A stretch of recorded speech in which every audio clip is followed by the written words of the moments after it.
A young woman walking through the dense woods of Pennsylvania on a crisp autumn afternoon.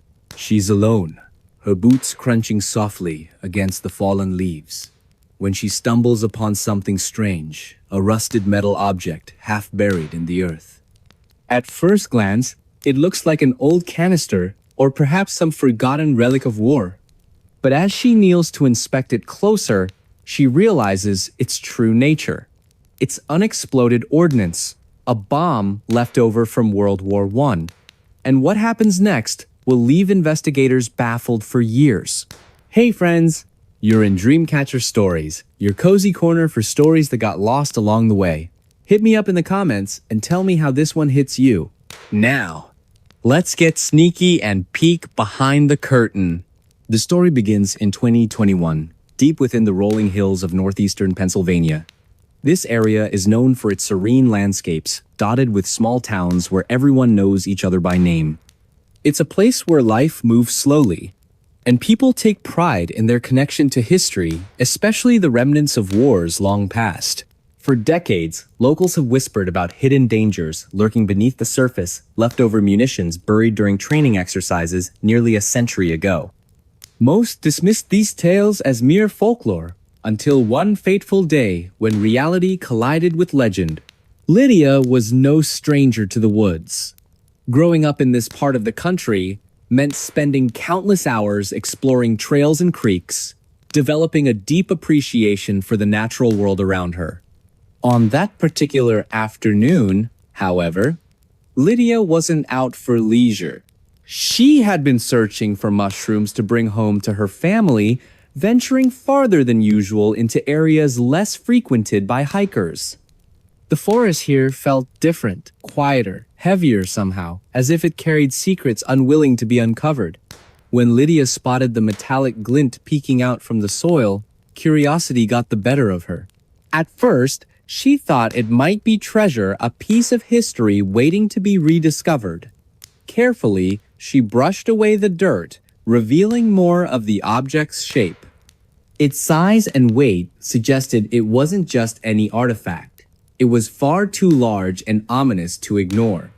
Lydia froze, her instincts screaming at her to step back. She had heard enough stories growing up to recognize the potential danger before her. Her heart raced as she pulled out her phone, snapping photos and sending them to local authorities. Within hours, bomb disposal experts arrived on the scene, confirming her worst fears. This was indeed live ammunition, untouched and volatile after all these years. Word spread quickly throughout the community. Neighbors gathered near the edge of the woods, whispering anxiously about how close they'd come to disaster. Bomb squads worked tirelessly to secure the area, cordoning off trails and warning residents to stay clear. As days turned into weeks, additional discoveries emerged. More bombs, grenades, even fragments of shrapnel scattered across miles of woodland. Each find sent shockwaves through the town, forcing everyone to confront the lingering scars of conflict buried not only in the ground but also in their collective memory. Let's rewind to understand how such relics ended up here in the first place. During World War I, parts of rural Pennsylvania were transformed into makeshift military training grounds. Soldiers practiced maneuvers, simulated combat scenarios, and tested weaponry in preparation for deployment overseas. While most explosives were detonated or removed following the war, records suggest that many remained behind, either intentionally buried or simply abandoned due to oversight. Over time, forests reclaimed the land, hiding these deadly remnants beneath layers of soil and vegetation. Generations later, few remembered the full extent of what lay beneath their feet. But why now?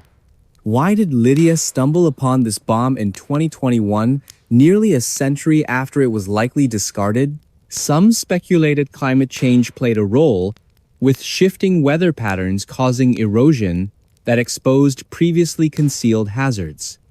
Others pointed to increased human activity in once remote areas, suggesting that modern development had disturbed the delicate balance keeping these artifacts hidden. Whatever the reason, Lydia's discovery marked the beginning of a broader reckoning, one that would force the town to grapple with both its past and present.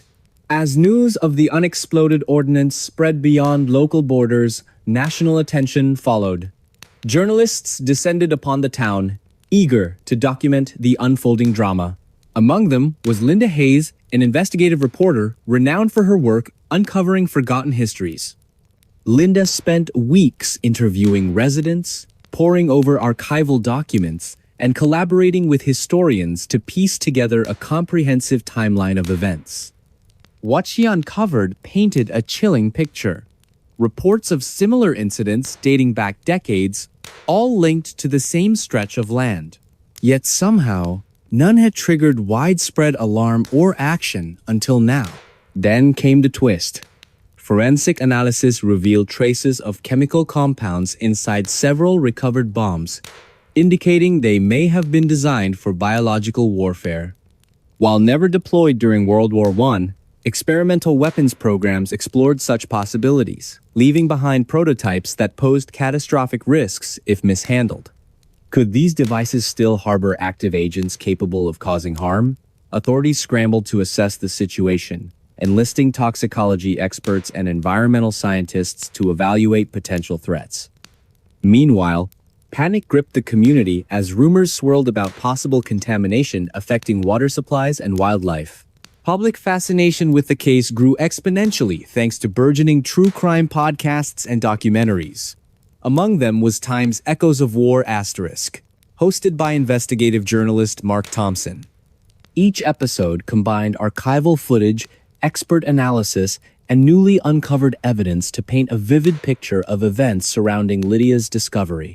Listeners became armchair detectives, debating theories ranging from government cover-ups to accidental exposure. During one particularly heated discussion forum, a listener named Brian Carter posed a thought-provoking question. What if we're looking at more than just leftover bombs? What if this land holds darker secrets? Fast forward to 2023, and advancements in technology offered new hope. Researchers developed sophisticated imaging techniques capable of detecting underground anomalies without disturbing the soil. Using ground-penetrating radar and drone surveillance, teams mapped extensive networks of buried munitions spanning hundreds of acres. These findings prompted renewed scrutiny of similar cases nationwide, sparking debates about responsibility and accountability. Who should bear the cost of cleanup efforts?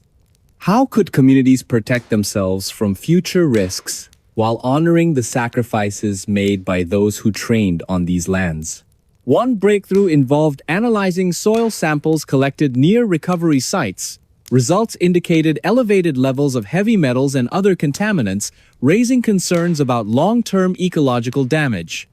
Environmental activists joined forces with local leaders to demand immediate intervention, arguing that failure to act would jeopardize public health and safety. Their campaign gained traction online, drawing support from thousands of individuals passionate about preserving both history and habitat. Social media platforms buzzed with hashtags like #ClearTheLand and #ProtectOurFuture, amplifying calls for systemic change. Meanwhile, personal stories added emotional depth to the narrative. Families shared memories of loved ones who served in World War I, highlighting the sacrifices made by previous generations. Others recounted harrowing encounters with unexploded ordnance, underscoring the ongoing threat posed by these silent killers. One grandmother recalled how her father narrowly escaped injury as a child when he accidentally unearthed a grenade while playing outside. "We've lived with this fear for so long," she said tearfully during a town hall meeting. "It's time someone finally listens." By now, you might think the story ends here, but it doesn't. In recent months, researchers announced they had decoded messages embedded in military correspondence archived during the war era. Using advanced algorithms, analysts identified patterns suggesting deliberate concealment of hazardous materials rather than accidental abandonment. Were officials aware of the dangers posed by these devices? If so, why hadn't they taken steps to mitigate risks sooner? Questions lingered, fueling skepticism and distrust among affected communities. As investigations continued, amateur sleuths joined professional detectives in piecing together fragments of information. Online forums dedicated to discussing leads attracted thousands of members worldwide. Conversations ranged from speculative musings to well-researched arguments supported by data. One member, Amanda Grant, gained prominence when she identified similarities between Lydia's case and other unsolved mysteries involving wartime debris. Her findings prompted authorities to explore connections previously dismissed as coincidental. Are we looking at isolated incidents or part of something larger? Throughout these developments, Emily maintained a complex relationship with her subject matter. On one hand, she felt driven by professional curiosity and moral obligation to uncover truths buried beneath layers of myth and misinformation. On the other hand, she grappled with personal demons triggered by immersing herself so deeply in darkness. How do you study something so monstrous without letting it consume you? She mused during a rare moment of reflection. Her efforts culminated in a comprehensive book published in late 2023, titled Times Beneath the Surface: Unearthing America's Forgotten Wars*. The manuscript combined historical research, contemporary analysis, and first-hand accounts to create the most complete picture of Lydia's journey ever assembled. And there we go. Another memory back from the dark. Don't go too far. I've got more mysteries itching to be told. What do you think happened to Lydia? Let me know in the comments below. Your thoughts matter, and they shape the stories I share next. So go ahead, type it out, and hit send. I'll see you there.